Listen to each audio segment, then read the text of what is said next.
Hi, my name is John Burke, and I'm here for the martial art world with Sifu John Funk.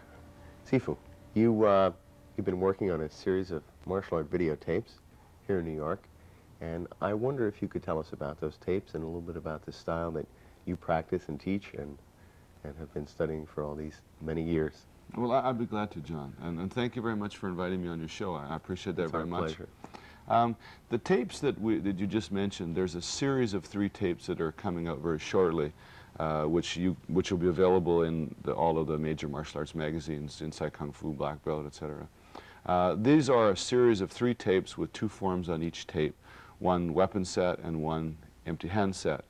And what's unique about this series is that they go from the novice level in the first tape to intermediate level in the second tape and the third tape advanced level. And in each tape I fully describe and outline the application of each movement in each set. So even if a person doesn't want to learn the set, they can take apart the pieces and take a look at the principles and techniques behind them.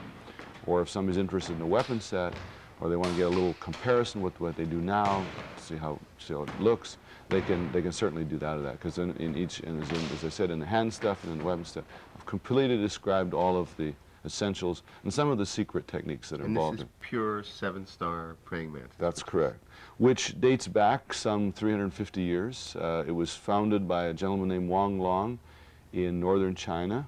He was essentially a freedom fighter. The Manchurians took over China, and he and his Chinese colleagues didn't like this, so he just entered the Shaolin Temple to become a rebel in the cause. And in the meantime, discovered this great art. And I say discovered because he watched the praying mantis attacking and subduing a cicada one day, and he really liked the principles that the insect used. Now, he synthesized those principles into human terms and used those, we call them the 12 character principles of praying mantis, and used those to create a style.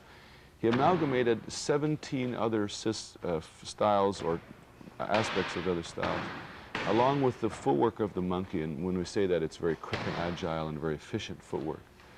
He put that together in a system, and it's been passed down from generation to generation, and the most recent generation that people can identify with is a gentleman named Lo Konyuk, who was in the Jingmu Athletic Association in 1919. We have a picture here in one of these books. Yes, we do. Actually, it's in this book here. This is a book that was published with photographs of this teacher. His name is Lo Konyuk Sifu, and he's performing here in this book movements from the form bungbo, which means crushing step. And actually, this is one of the forms I have on the tape in the first tape. Now, this gentleman, Lo Konyuk Sifu, had taught another very famous instructor who unfortunately passed away in the early 70s. His name was Wong Hanfan Sifu. And he was known in Hong Kong as the Mantis King.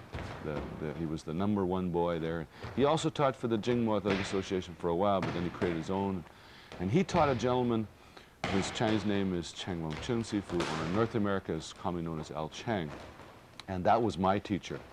I met my teacher in the 70s, and I was very fortunate to be taken in as one of the 5 closed-door disciples that he taught the system to. And after that was finished, I had an opportunity to go to the Orient and study 7-star praying mantis there as well. So I've had a pretty enjoyable experience learning the style, and now I teach in Vancouver, British Columbia, Canada, where I'm from, on the west coast of Canada. And I also travel and do seminars for people in various parts of the United States and Canada. And I'm very happy to have published a number of articles on 7-star praying mantis in Inside Kung Fu. In January of 1986, I was on the cover of Inside Kung Fu with a story that I wrote.